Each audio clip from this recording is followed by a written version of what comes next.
এই অভিনয় বিধির বিরুদ্ধে ব্রিগেডে সমাবেশ করবে ইনশাআল্লাহ।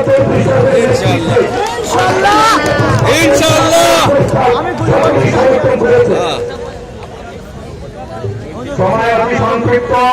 ব্যতিক্রম ভারতবর্ষ, ব্যতিক্রম আমাদের জমিয়ত উলামায়ে হিন্দ। আমি এই প্রস্তাবের সমর্থনে মুর্শিদাবাদ জেলার মহামান্য সম্পাদক মৌলানা মুফতি নজরুল ইসলাম নাজমুল হক সাহেবকে আমন্ত্রণ জানাচ্ছি। তিনি সংক্ষেপে, খুবই সংক্ষেপে এই প্রস্তাবের সমর্থন করবেন।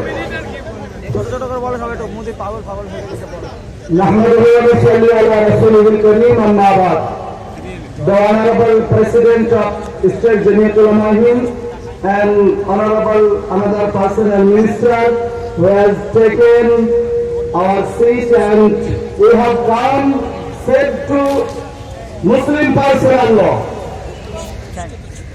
Everybody knows I am Muslim, we are Muslim and Indian. There is no peace or living without water. মুসলমানেরা চান মুসলমান কোনদিন ঈমান ছাড়া বাঁচতে পারে না, পারে না, পারে না। Look at the Indian Constitution, Article 25, subject to public order, morality and health, and to the other provision of this part, all persons are equally entitled to freedom of conscience, practice and propagate religion, Article 25. ভারতবর্ষে মুসলমানদের জন্য, সংখ্যালঘুদের জন্য, বিভিন্ন জাতি উপজাতিদের জন্য article 25 এবং 26 হচ্ছে আমাদের রক্ষা কবচ। আজ রানীরা খুবই বলে দিয়ে আমরা কোন নর্মাল নারী যদি মোটরসাইকেলে চলে যায় উইদাউট হেলমেট আমাদের জন্য শাস্তিযোগ্য অপরাধ হবে, কিন্তু শিখ কোন মা এবং বোন যদি মোটর বাইকে উইদাউট হেলমেট চলে তাদের পার্সোনাল ল অনুসারে কোনো শাস্তি হবে না। গোয়ার হিন্দু ভাইরা 25 বছর যদি তার স্ত্রী বয়স হয়, কোন সন্তান যদি না জন্মায়, হিন্দু স্বামী তার দ্বিতীয় বিবাহ করতে পারবে। এটা গোয়ার হিন্দুদের জন্য পার্সোনাল ল, মুসলমানেরা পারবে না। কর্ণাটকের হিন্দুরা নিজের বোনের মেয়েকে বিয়ে করতে পারবে, আউট অফ কর্ণাটকের হিন্দুরা পারবে না। এটাই হচ্ছে পার্সোনাল ল। জৈন ধর্মগুরুরা উলঙ্গ রাস্তায় চলে যাবে, আমাদের মিলিটারি প্যারামিলিটারি নিরাপত্তা দেবে। জৈন ছাড়া কোন মানুষ ভারতের মানচিত্রে রাত ঝড়কে উলঙ্গ হারাতে পারবে না। এটাই তাদের পার্সোনাল ল। কাজী ভারতবর্ষের মাটিতে সকলকে একসঙ্গে নিয়ে চলতে গেলে ভিন্ন ধরনের আইন আছে, থাকবে। এটা মোদীজি সরাতে চাইছে।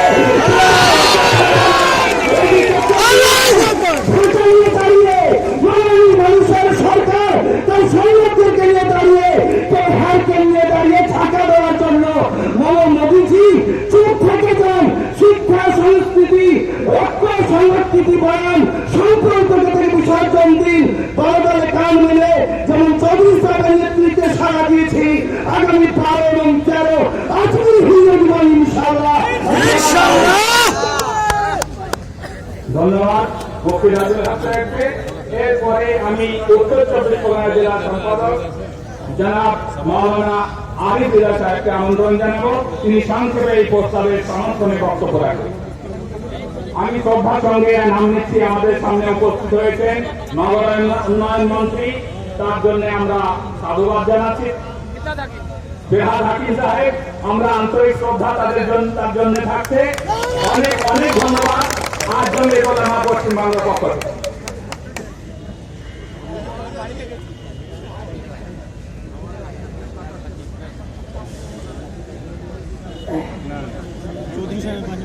পশ্চিমবঙ্গ রাজ্য জমিয়ত উলামা হিন্দের স্বনামধন্য নবনির্বাচিত সম্পাদক এবং গ্রন্থাগার মন্ত্রী, উপস্থিত আছেন আমাদের নগর উন্নয়ন মন্ত্রী জনাব ফিরহাদ হাকিম মহাশয়, মঞ্চ উপবিষ্ট রাজ্য কমিটির সদস্যবৃন্দ, সেই সাথে পশ্চিমবাংলার দূর দূরান্ত বিভিন্ন জেলা থেকে আগত জমিয়ত উলামা হিন্দের একনিষ্ঠ কর্মীবৃন্দ, প্রশাসন লেভেলে যারা আছেন প্রত্যেককে সংক্ষেপে সাধুবাদ জানিয়ে এই আজকের প্রস্তাবের সমর্থনে দু একটি কথা বলি। ভাই, আমরা ভারতবর্ষে অবস্থান করি, ভারতবর্ষের আমরা নাগরিক। আমরা জানি বিশ্ববিখ্যাত কবি ছিলেন রবীন্দ্রনাথ ঠাকুর। একটি পদ্ধতি তিনি বলেছিলেন, নানা জাতি নানা মত নানা বলিদান, বিবিধের মাঝে দেখো মিলন মহান। অর্থাৎ ভারতবর্ষ নানান সম্প্রদায় নানান ধর্মগুরুর দেশ, এখানে বিবাদ বিসংবাদ চলবে না, সকলে সম্মিলিত ভাবে চলবে, যে যার পার্সোনাল ল অনুযায়ী তারা অনুসরণ করবে। এই কথা দেখতে গিয়ে বিশ্ববিখ্যাত একজন ছিলেন, তার নাম হচ্ছে জন মার্শাল। ভারতবর্ষের ঐতিহ্য, ভারতবর্ষের ঐক্য দেখে গর্ব করে তিনি বলেছিলেন, seldom in the history of mankind has the spectacle been witness of two civilization so vast and so strongly developed, yet so radical it is near, as the Mohammedan and Hinduism meeting mind together. The wide divergence in their culture and their religion make the history of their impact peculiarly instructive. অর্থাৎ আমি John Marshall বলছি, বিশ্ব ভ্রমণ করেছি, কিন্তু ভারতবর্ষের মতো এমন একটি দেশ যেখানে যে রবীন্দ্রনাথের কথা, নানা জাতি নানা মত নানা পরিধান, বিবিধের মাঝে দেখো মিলন মহান, দুটোই বৃহত্তম জাতি বসবাস করে, একটা হচ্ছে মুসলিম, একটা হচ্ছে হিন্দু সম্প্রদায়। এদের কৃষ্টি কালচার আলাদা, ধর্মীয় আচার আচরণ আলাদা, এখন সত্ত্বেও উভয়ের কাঁধে কাঁধ মিলিয়ে ভারতবর্ষের বুকে এমন একটা নজির দৃষ্টান্ত তৈরি করেছে, বিশ্বের বুকে এইরকম ইতিহাস নজির নেই। সেই নজিরের জায়গায় বর্তমান কেন্দ্রীয় সরকার মুসলিম পার্সোনাল লর উপরে হামলা, ভারতবর্ষের আপামর জনসাধারণ পশ্চিম কেন মেনে নিতে পারেনি, আগামী দিন পারবে না। এটা আমরা দায়িত্বহীন ভাষায় জানিয়ে দিতে চাই। এতটুকু করে বলবো, আপনার যদি দরদ থাকে ওই এহসান জাফরের স্ত্রীকে আপনি অধিকারটা ফিরিয়ে দিন, শুধু তাই নয়, বলবো এই স্বচ্ছ ভারত যিনি আনতে চেয়েছেন, প্রধানমন্ত্রী যেদিন ভারতবর্ষে এসেছেন সেদিন ভাই সম্প্রদায়ের ভিতরে বিভেদ তৈরি করার প্রচেষ্টা চলেছে। তাই আপনাদের কাছে নিবেদন করবো, আমাদের কয়েকটি সভ্য বিভক্ত মানুষ মেনে নেয়, বিবাহ বিচ্ছিন্ন মেনে নেয়, আমাদের একটি শব্দ তারা, যেটা হচ্ছে বলা যায় সালামকে মেনে নিয়েছেন, আদালতকে মেনে নিয়েছেন, উকিলকে মেনে নিয়েছেন, আর কি বলা যায় গোফতারকে মেনে নিয়েছেন, বাদীকে মেনে নিয়েছেন, বিবাদীকে মেনে নিয়েছেন। যদি এই শব্দটাকে মেনে নিতেন তাহলে মনে হয় আপনার স্ত্রী বেঁচে যেত। সুতরাং আমাদের শব্দটা মেনে নিন, দেখবেন অনেক উপকৃত হবেন। অন্যথায় এই আইন জমিয়ত উলামা হিন্দ মানছে না, আগামী দিন ভারতবর্ষের মানুষ মানবে না। আমরা ইউনিফর্ম সিভিল কোডের বিরোধিতা করেছি। উত্তর 24 পরগনা জেলা জমিয়ত উলামা হিন্দের রাজ্য কমিটির আনিত বিলের এবং প্রস্তাবে আমরা সমর্থন জানাচ্ছি। আমরা মানছি না, মানব না। এই কথা বলে সকল সংগ্রামী বন্ধুদেরকে অভিনন্দন জানিয়ে আমার বক্তব্য শেষ করছি। জমিয়ত উলামা হিন্দ জিন্দাবাদ, মৌলানা সিদ্দিকুল্লাহ চৌধুরী জিন্দাবাদ, জাতীয় ঐক্য সম্প্রদায় সম্প্রীতি জিন্দাবাদ। আপনারা সকলে মিলে ইউনিফর্ম সিভিল কোডকে প্রত্যাখ্যান করছেন। আমরা সকলে মিলে দুহাত তুলে প্রত্যাখ্যান করছি। ইসলাম ধর্ম ভারতবর্ষে এসেছে শান্তির ধর্ম, সম্প্রীতির ধর্ম, প্রত্যেকটি প্রাণের সঙ্গে তার প্রেম। সেই মর্মে আমি বিখ্যাত মুহাদ্দিস মুফতি নাসির সাহেবকে, জামপুর মাদ্রাসার সুনাম এবং খ্যাতি সম্পন্ন মুহাদ্দিস, হাদিস শাস্ত্র বিশারদ মুফতি নাসিরউদ্দিন সাহেব চাঁদপুরে তিনি আসবেন এবং সংক্ষেপে তার বিষয়বস্তুর উপরে তিনি কথা রাখবেন। আসসালামু আলাইকুম। বিসমিল্লাহির রহমানির রহিম। আলহামদুলিল্লাহ ওয়াসসালাতু ওয়াসসালামু আলা রাসূলিল্লাহ, আম্মা বাদ। জাতি ধর্ম নির্বিশেষে শ্রোতামণ্ডলী, ইসলাম ধর্মের বিধান হলো একজন মানুষের সাথে আরেকজনের সাক্ষাৎ হলে সর্বপ্রথম সালাম করে।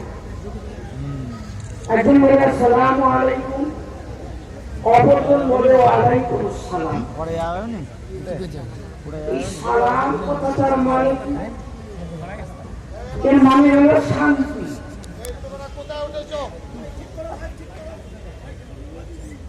এই ছেলেরা তোমরা কোথায় উঠেছ? হ্যাঁ, হাত পা ভাঙার ইচ্ছা আছে নাকি? চলো আমরা চলো আগে জায়গা পাবো নাকি? যাবো আগে যাবো হয়েছে প্রচন্ড মোদির বিরুদ্ধে, মোদির জন্য খাদ্যও থাকবে না। কি ধরনের কথা এটা?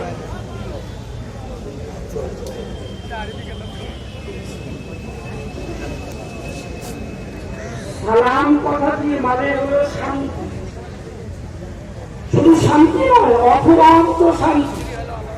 যে শান্তি কখনো ফুরায় না, সেই শান্তি হলো সালাম।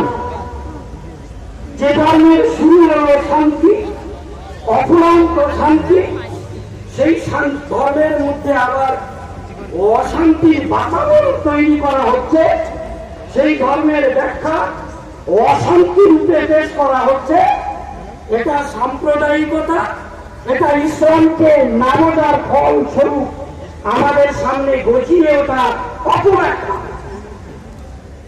এই সালাম শব্দ থেকে আমাদের নাম এসেছে মুসলিম। এই সালাম শব্দ থেকে আমাদের ধর্মের নাম হয়েছে ইসলাম।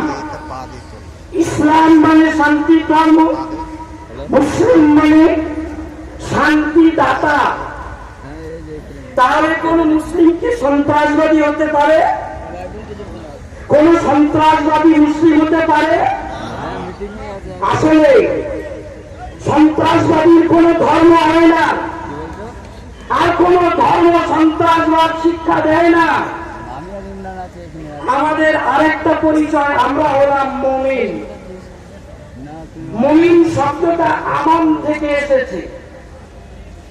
আমন মানে নিরাপত্তা, মুমিন মানে নিরাপত্তা দাতা। তাহলে কোন মুমিন বান্দা সন্ত্রাসী হতে পারে? কোন সন্ত্রাসী মুমিন হতে পারে? কখনো সম্ভব নয়। আমিও যাবো কোনে নাসাই শরীফে 4995 নম্বর হাদিসে বর্ণিত আছে, বিশ্বনবী সাল্লাল্লাহু আলাইহি সাল্লামকে তার শিষ্যরা জিজ্ঞাসা করেছিলেন, মহানবী আপনি ব্যাখ্যা করে বলুন মুমিন কে, মুসলিম কে? দয়ানবী তখন বলেছিলেন, আল মুসলিমু মান সালিমান নাস মিন লিসানিহি ওয়া ইয়াদিহি। মুসলমান সেই ব্যক্তি যার পক্ষ থেকে মানুষেরা শান্তি পায়। তিনি বলেছিলেন, ওয়াল মুমিনু মান আমিনাহুন নাস আলা দিমাইহিম ওয়া আমওয়ালিহিম। মুমিন সেই ব্যক্তি যার পক্ষ থেকে বিশ্বের মানুষ নিরাপত্তা পায়, শান্তি পায়, সেই হলো মুমিন। মুসলমান বলুন সুবহানাল্লাহ। এটা বিশ্বনবী শিক্ষা দিয়েছেন। সন্ত্রাসবাদের ইসলামে কোনো স্থান নেই। আসলে আজকের মূল হচ্ছে এটাই, আমরা মুসলমানের কারা, ইসলাম ধর্মটা কি, কোরআন কি বলেছে, মহানবী সাল্লাল্লাহু আলাইহি সাল্লাম কে ছিলেন, আজকে আমরা সেটা মানুষের কাছে পৌঁছে দিতে পারিনি। এবং ভিন ধর্মের মানুষেরা তারা এটা বুঝে নিতে পারেনি, যার কারণে অনেক রকমের কুধারণা জন্মে যাচ্ছে। আমি আপনাদেরকে বলবো, ইমাম তাবরানীর লেখা মাকারিমুল আখলাক নামক কিতাবে 115 নম্বর হাদিসে লেখা আছে, বিশ্বনবী একবার বলেছিলেন, আমার সাহাবারা তোমরা কি জানো, সিংহ যখন গর্জন করে, ওই গর্জনের মধ্যে সিংহ কি বলে? আতাদুরুন মা ইয়াকুলুল আসাদু ফি যাহিরি। সিংহ নিজের গর্জনে কি বলে তোমরা কি জানো? সাহাবাইকে বলেছিলেন, আল্লাহ হাবিব আপনি ব্যাখ্যা করে দেন। দয়াল নবী তখন বলেছিলেন, সিংহ গর্জন করে বলে, ও আল্লাহ আমি যেন কোন নিষ্পাপ নেক মানুষের উপরে আক্রমণ না করি। এটা ভাবার আছে যে শান্তির বার্তা বাহক নবী বিশ্বকে শিক্ষা দিলেন, সিংহ গর্জন করার সময় জুলুম অত্যাচার থেকে আল্লাহর কাছে আশ্রয় প্রার্থনা করে। সেই নবী কি নিজের আদর্শে আদর্শবান মানুষদেরকে অশান্তির বার্তা দিয়ে গেছেন, সন্ত্রাসবাদ শিক্ষা দিয়ে গেছেন? কখনোই তিনি তা করেননি। মনে হয় বোঝার ভুল হচ্ছে। আজকে আমরা আমাদের ভিন ধর্মের ভাইদেরকে নিকটে করতে পারিনি, তাদেরকে বুঝাতে পারিনি, তারা আমাদের ভিতরে ঢোকেননি। বহু রকমের কুধারণা জন্মে গেছে। কোরআন ধর্মের কাছে শিক্ষা দেয়নি। তারা অভিশাপ নয়, এটা আশীর্বাদ, এটা আল্লাহর নিয়ামত। তার বিধিবিধান আছে, তার নিয়ম কানুন আছে। সে সমস্ত নিয়ম কানুন, বিধিবিধান আর তালাকের সঠিক পদ্ধতি, এর পজিশন, এর স্তরভেদ, কখন তালাক দিতে হয়, তালাকের 3টে স্তর কেন আছে, এ সমস্ত জিনিসগুলো যারা জানেননি তারাই ভারতের প্রধানমন্ত্রী নরেন্দ্র মোদী সাহেবের ভিতরে গর্জন ছেড়েছেন যে আমি মুসলিম নারীদের জীবন তালাকের মাধ্যমে বিপন্ন হতে দেব না। আমরা বলছি যদি সমীক্ষা করা হয় তাহলে এ ধরনের কথাগুলো অন্তত তাদের মুখে অতিবর্তী চোরের লক্ষণ ছাড়া কিছু নয়। কারণ তিনি নিজের স্ত্রী যশোদা বেনকে রায় পরিত্যক্ত অবস্থায় রেখেছেন। তার গুজরাটে 2011 সমীক্ষা অনুসারে 1,30,000 নারী ঠিক বলছে, যার সমাজে মুসলিমদের মোকাবেলায় তালাকের হার অন্তত 3 গুণ বেশি। তিনি তালাকের ইস্যুতে মুসলিম পার্সোনাল লয়ে হস্তক্ষেপ করছেন। যদি এই ধরনের অপচেষ্টা থেকে যারা চেয়ারে বসে আছেন, যারা বিভিন্ন পদে প্রতিষ্ঠিত আছেন, তারা বিরত না থাকেন, তাহলে আমরা বলবো তাদের প্রেমে রাখা উচিত যে জনগণ, যে জনসাধারণ, ভারতের 1,25 কোটি মানুষ যারা এ সমস্ত মানুষদের পদে তুলে দিয়েছে, এরাই কিন্তু আবার পদ থেকে সরকারকে জগৎ তখন নামাতে পারে। কখনোই এ ধরনের হস্তক্ষেপ আমরা মেনে নেব না, মানবো না, একদম মানবো না। আপনারা আমরা ইউনিফর্ম সিভিল কোড তথা অভিন্ন দেওয়ানি বিধির প্রস্তাব তার সমর্থন এই মর্মে করেছি যে আমরা কোনো অবস্থায় কোনো পরিস্থিতিতে অভিন্ন দেওয়ানি বিধি মানছি না, মানব না। মানছি না, ভালো করে বুঝবেন, মুসলমানদের বিবাহ হয় 2 জন সাক্ষী, 1 জন উকিল খুতবা পড়ে। মহিলার কাছে, মেয়ের কাছে আগে সম্মতি নেওয়া হয়। পাত্রী যদি বলে বিয়ে করব না, তো সমস্ত কিছু থাকা সত্ত্বেও বিয়ে হবে না। আগে মহিলার সম্মতি জরুরি, স্বামীর গ্রহণ বা কবুলটা পরে। এবার হিন্দু ভাইদের আগুনকে সাক্ষী রেখে বিয়ে, সাঁওতাল ভাইদের বিয়ে আর এক রকম, দক্ষিণ ভারত আর এক রকম। জিজ্ঞাসা করি ইউনিফর্ম সিভিল কোড হলে কি হবে? হাত ধরাধরি বিয়ে হবে না সামাজিক বিয়ে হবে? অনেকেই রেজিস্ট্রারের কাছে 2 জন চলে বিয়ে করে নেয়। কোনটা হবে? মুসলমান আমরা মানুষ মরে গেলে কবর দিই, মাটি দিই। অন্য ধর্মে মানুষকে পুড়িয়ে দেয়। সিভিল অ্যাক্ট যদি সব বরাবর হয়ে যায়, কোনটা হবে? সবাইকে পোড়ানো হবে না কবর দেওয়া হবে? অনেক ভাই তারা মুসলমান নয়, আদিবাসী, তারাও সাথে মরে গেলে বাড়ির উঠোনে তারা কবর দেয়। তারপরে ধরুন আমরা 5 ওয়াক্তের নামাজ পড়ি, আল্লাহকে ইয়াদ করি, কেউ মন্দিরে যান, কেউ আবার মন্দির মসজিদে কোথাও যান না। কোন সংবিধান, কোন অভিন্ন দিওয়ালিটি হবে? খাদ্যের ক্ষেত্রে কেউ মাংস, কেউ নিরামিষ। পূর্ব ভারতে যাবেন, ওই আপনার আসামের আগে নাগাল্যান্ডে তাজা ভালো কুকুর তারা কেটে কাবাব করে খায়। আমাদের খাদ্য আমরা খাই, অনেক বন্ধুরা নিরামিষ খান। তো খাদ্যের ক্ষেত্রে অভিন্নতা কিভাবে হবে?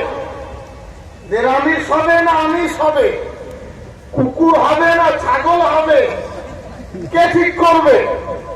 নামের ক্ষেত্রে আমার নাম সিদ্দিকুল্লাহ ও ওনার নাম নরেন্দ্র মোদী, কোন নামটা হবে কে ঠিক করবে? মনে রাখবেন, এত কথা বলার উদ্দেশ্য, এত কথা বলার উদ্দেশ্য এটা বিজেপি সরকার টেস্ট করে দেখছে, পরীক্ষা করছে। ঠিক হয়েছে। বাংলার মানুষ যে কথা বলতে চায় বাংলায়, আমরা তাদের ঠাঁই দেব না। একদম দেবো না। এখানকার মুখ্যমন্ত্রী ডাক্তারি ভাষায় বলেছে যে যার মতন চলবে। আগামী 13 তারিখে আজমির শরীফে সারা ভারতের বড় সমাবেশ, কয়েক লক্ষ মানুষের, সেখানে বিজেপি সরকার, আমরা সেখানে বেছে নিয়েছি সর্বভারতীয় 33তম অধিবেশন। আমরা অত্যন্ত দায়িত্ব নিয়ে বলছি, আজকে 3টি এজেন্ডা। একটা হলো জাতীয় সংহতি। এ দেশ হিন্দুর নয়, মুসলমানের নয়, সবার। কে ঠিকাদারি দিয়েছে? কে দায়িত্ব দিয়েছে? বিজেপি। আমাদের পশ্চিম বাংলার অমুসলিম ভাই, তাদের কাছে কি তারা পরামর্শ নিয়েছিল কি করব কি করব না? কে কি পোশাক পরবে? আমাদের এজেন্ডা ইউনিফর্ম, সিভিল কোড মানা হবে না। তৃতীয় হলো বিবাহের তালাক। 1, 2, 3 অঙ্কে শাস্ত্রে 1 কি 3 হয় না, 3টা 1 হয় না, 1টা 2 হয় না, 2টা 1 হয়? আমি জিজ্ঞাসা করি, ভারতবর্ষের মাননীয় রাষ্ট্রপতি তিনি আপনার শপথ নেয় কিসে? মুখে, ঈশ্বরের নামে। এই শপথ নিচ্ছেন কিসে? যে আমি শপথ নিচ্ছি ভারতের সংবিধান, ভারতের কাজ, নিয়ম নীতি মেনে চলব। মুখের কথা। প্রধানমন্ত্রী শপথ নিচ্ছেন মুখের কথা। মুখের কথা চলবে না তো কিসের কথা? চোখের কথা চলবে, হাতের কথা চলবে, পায়ের কথা চলবে। আমি বুঝতে পারছি না বিজেপির ভাইদের মাথায় কি আছে, কতটা লেখাপড়া শিখেছেন তা। এই দেশ, মানুষ, আমরা শিক্ষিত, আমরা বুদ্ধিজীবী।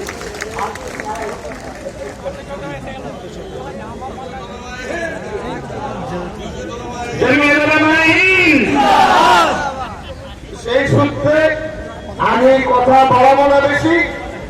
আমি অনুরোধ জানাবো নিজের জায়গায় দাঁড়িয়ে থাকুন এবং এই সত্য কথা আপনাদের সামনে দায়িত্ব নিয়ে বলছি। একমাত্র পশ্চিমবঙ্গে এই ধরনের ধর্মীয় নিয়ম নীতি, নিজস্ব অধিকার প্রকাশ করার এই শান্তিপূর্ণ বাতাবরণ ভারতবর্ষে অন্য রাজ্যে পাওয়া মুশকিল। আমরা খুশি এবং আনন্দিত। আমি অনুরোধ জানিয়েছিলাম আমাদের অনারেবল সিএম, তিনি বললেন আমার 2জন তাবড় মন্ত্রী তারা যাবে। আপনারা নাম শুনেছেন, আমরা দেব। আমরা, তিনি বলেছিলেন, আমি আগেও বলেছিলাম, ওই আপনাদের মনে করিয়ে দিই, নন্দীগ্রাম আন্দোলনের সময় মেট্রো চ্যানেলে আমরা সভা করছিলাম, মহেশ্বতা দেবী ছিলেন, ছায়া ঘোষ ছিলেন। সেই সময়ে আমাদের প্রিয় নেতা তিনি এসেছিলেন, পার্থ চট্টোপাধ্যায়, এবং মমতা ব্যানার্জি তখন দলনেত্রী ছিলেন, তার একটা চিঠি নিয়ে এসেছিলেন। তিনি বলেছিলেন, চৌধুরী সাহেব আসুন একসাথে আন্দোলন করে সিপিএম এর দুর্ভেদ্য ঘাঁটিকে আমরা ধ্বংস করি। ইতিহাসের একটা সাক্ষী আমাদের মাননীয় বন্ধু ভট্ট চট্টোপাধ্যায়, তিনি রেখেছেন। আপনারা তার কথা শুনবেন। তিনটি আলোচনা, আমি শেষ কথাটা আপনাদের বলছি। মসজিদে সভায় পরিবেশ তৈরি করুন, তালাকের অপব্যবহার সমাজ যাতে না করে। ইসলামের বিধান ভালো করে শুনে নেন। স্বামী স্ত্রী বনিবনা হবে না। শরীয়ত বলছে বোঝাপড়া করো। স্বামী তুমি বোঝাও, বোনকে বোঝাও। এতে যদি না হয় পিছেরা পৃথক করে দাও। তাতেও যদি সমস্যা না মেটে তখন তাকে মৃদু শাসন করো।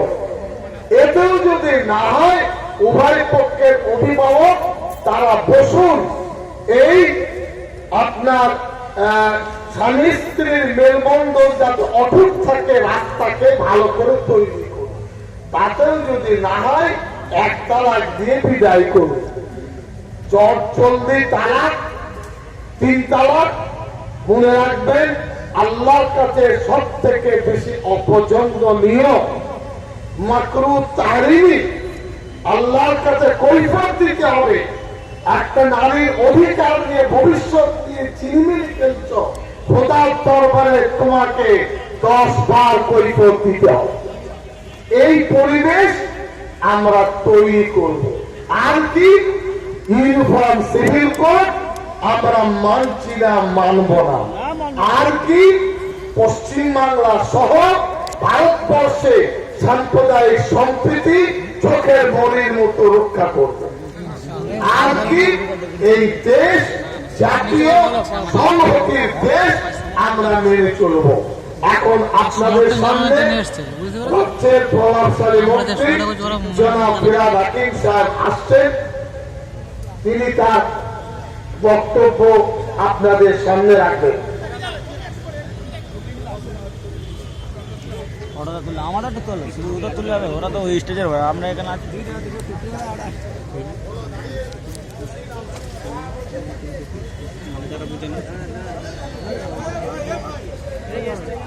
ঠিক আছে, নাও নাও, হয়েছে নাও। আরে অত করলে হবে নি, এবারে নাও, বলো।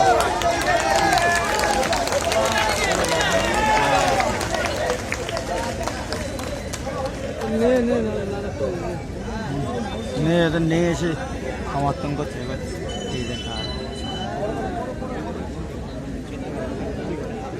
আসসালামু আলাইকুম। ওয়ালাইকুম আসসালাম। আমাদের মঞ্চে উপস্থিত ভালো করে বলো।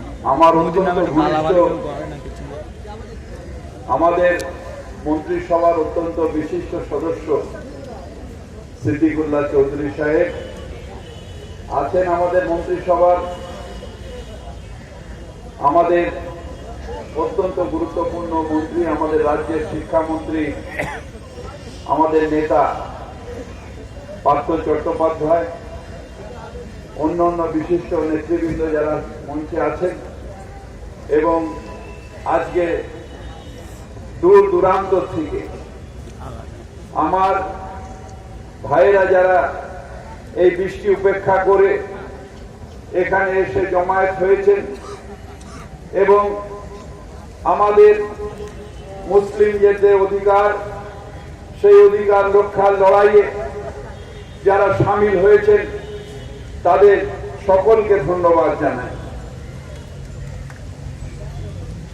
একটা জিনিস জানবেন, আমরা যারা ভারতবর্ষে থাকি, আমরা যারা ভারতবর্ষের মানুষ, আমাদের ধর্ম আমাদের শিখিয়েছে যে দেশের মাটিতে আমরা জন্মেছি, যে দেশের মাটির ফল আর শস্য খেয়ে আমরা বড় হয়েছি, যে দেশে আমরা নিঃশ্বাস প্রশ্বাস নিচ্ছি, সেই দেশের মাটি আমাদের কাছে স্বর্গের থেকেও ভালো এবং পবিত্র।